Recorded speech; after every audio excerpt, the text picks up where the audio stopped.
दूसरा चैप्टर है 9th के फिजिक्स का। चैप्टर हो गया तुमको मोशन, गति। तो इसमें पार्ट 3 में तुम लोगों को बतलाए थे गति 4 प्रकार के होते हैं, जिसमें रैखिक गति और वृत्तीय गति की चर्चा हो चुकी है। 2 बच रहा है, दोलनी गति, ऑसिलेटरी मोशन और पीरियोडिक मोशन, आवर्त गति।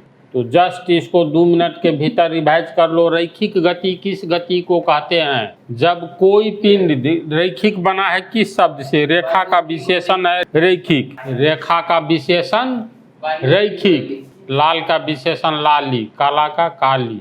तो रेखा का रैखिक, यानी रेखा का मतलब हुआ सरल रेखा का मतलब जो बिल्कुल सीधी हो, कहीं से टेढ़ी मेढ़ी नहीं हो।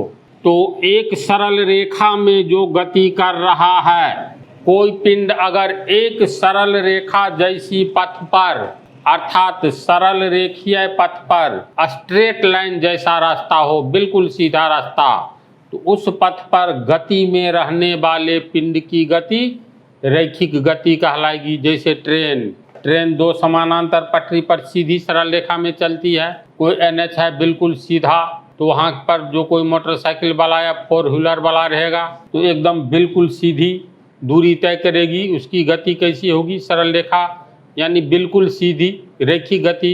ये हो चुका है। वृत्तीय गति में क्या होता है? अगर कोई पिंड किसी वृत्ताकार पथ पर गति कर रहा है, या कोई पिंड मान लो ये C केंद्र है, C केंद्र वाला वृत्त है, वृत्तीय गति सर्कुलर मोशन, किसी वृत्ताकार पथ, ये वृत्ताकार पथ है ना, गोलंबर सब कैसा होता है देखना, ऐसे होता है। गोलंबर जान रहे हैं ना, शहर सब में रहता है ऐसा गोलंबर, मतलब फिर गोल चक्कर कहता है गधा। इधर ये हो गया नॉर्थ दाईं ओर, ये हो गया साउथ, ये हो गया तुमको वेस्ट पश्चिम, ये ईस्ट। 4 ओर से रास्ता आ रहा है, देखना ऐसे रहता है। बीच में गार्डनिंग किया हुआ रहता है, नहीं भी रहता है। तो बोलो तो ये वृत्ताकार पथ हुआ। इधर से आने वाला इधर जा सकता है, इधर जा सकता है, जिधर से आएगा 4 ठो इसमें रास्ता जुटा हुआ है चारों दिशा से, और ये वृत्ताकार पथ है। कोई मोटरसाइकिल वाला अगर इस वृत्ताकार पथ पर चक्कर काट रहा है, यानी कोई मोटरसाइकिल वाला या पैदल या मान लो 4 व्हीलर वाला इस वृत्ताकार मार्ग पर चक्कर काट रहा है, तो ऐसी स्थिति में उसकी गति कौन सी गति कहलाएगी? तो वृत्तीय गति। ये हो चुका है। अब और दोलनी गति पर। तो अब तीसरा दोलनी गति, ऑसिलेटरी मोशन। उदाहरण के द्वारा अच्छी तरह समझोगे। झूला झूलते हुए बहुतों ने बहुतों को देखा होगा, है ना ऐसी बात? तो झूला में एक चीज तू लोग गौर करना, मान लो किसी वृक्ष का ये डाल है, वृक्ष की शाखा, ये वृक्ष है, और इसमें देखना बहुत जगह देखने को मिलेगा, इसमें डोरी बांध करके ऐसे नीचे में एक दे देता है मजबूत बांस की मोटी लकड़ी टाइप का, इस पर खड़ा होकर के। इसके बाद इसको क्या करो, इधर से कोई आदमी धक्का मारा तो देखो अब ये कैसे होगा, ऐसे गति करने लगेगा, झूला झूलने लगेगा, है ना ऐसी बात? तो ये इसको एक निश्चित बिंदु मान लो, इसको O मान लेते हैं। तो जिस समय झूला झूल रहा होता है कोई भी व्यक्ति, तो इसी स्टाइल में झूलता है। ये डोरी को पकड़ लो, यहाँ पर मोटा कर दो रस्सी को, अब इस पर भी बच्चा सब बैठ जाता है, अच्छा अच्छा आदमी, इसको पकड़कर पीछे से ठेल दो, तो देखना इतना इधर गया तो इतना इधर आता है, फिर यहाँ से यहाँ आया, फिर इधर गया, फिर यहाँ आया, इधर गया। यानी एक निश्चित बिंदु के आगे और पीछे, आगे पीछे, यहाँ मान लो बिंदु A तक तो यहाँ B तक, एक निश्चित बिंदु के आगे पीछे कोई पिंड गतिशील हो, एक निश्चित बिंदु के आगे पीछे, तो इस व्यक्ति या पिंड की गति को हम लोग दोलनी गति कहेंगे। उदाहरण झूला सब देखा है, हाँ, एक निश्चित बिंदु के आगे पीछे, समझ रहा है? दूसरी बात, सिलाई मशीन भी तू लोग देखा होगा। सिलाई मशीन में ये कपड़ा सिलने वाला जो मान लो ये कपड़ा है, ये मशीन है, इसमें एक छोटी सी सुई रहती है। ये सुई एक निश्चित बिंदु के ऊपर नीचे लगातार करती है, और यहाँ पर सिलाता है कपड़ा, आगे की ओर बढ़ता रहता है। तो ऐसी गति, ध्यान से सुनो परिभाषा तब लिखेंगे, ऐसी गति जो एक निश्चित बिंदु के आगे पीछे या ऊपर नीचे हो, मतलब ऐसी गति जिसमें कोई पिंड एक निश्चित बिंदु के आगे पीछे या ऊपर नीचे जाए आए, तो पिंड के इस तरह की गति को दोलनी गति कहेंगे। उदाहरण झूला, दर्जी का ये सुई कपड़ा सिलने वाला, ये दोनों इसका उदाहरण हुआ। तीसरा पेंडुलम घड़ी देखा होगा तू लोग, दीवार में टंगी रहती है, इसमें देखना, एक ये लोलक कहते हैं इसको, ये लगातार हिलता रहता है ऐसे एक निश्चित बिंदु के आगे पीछे। तो पेंडुलम की गति भी एक निश्चित बिंदु के आगे पीछे होता है। तो पेंडुलम घड़ी, ऐसी घड़ी जिसमें पेंडुलम सिस्टम रहता है। पेंडुलम भी आवर्त गति का उदाहरण, दोलनी गति का उदाहरण हुआ। झूला, दर्जी की सुई, बोलो ये क्लियर हुआ? कुछ कोई पूछोगे कि लिखे इसकी परिभाषा? दोलनी गति को लोग समझ गया, लिख लीजिए हैं। अगर किसी पिंड की गति एक निश्चित बिंदु के आगे पीछे या ऊपर नीचे हो, तो इस तरह की गति को दोलनी गति, ऑसिलेटरी मोशन कहा जाता है। इससे आगे है आवर्त गति। देखो दोनों मिलता जुलता है।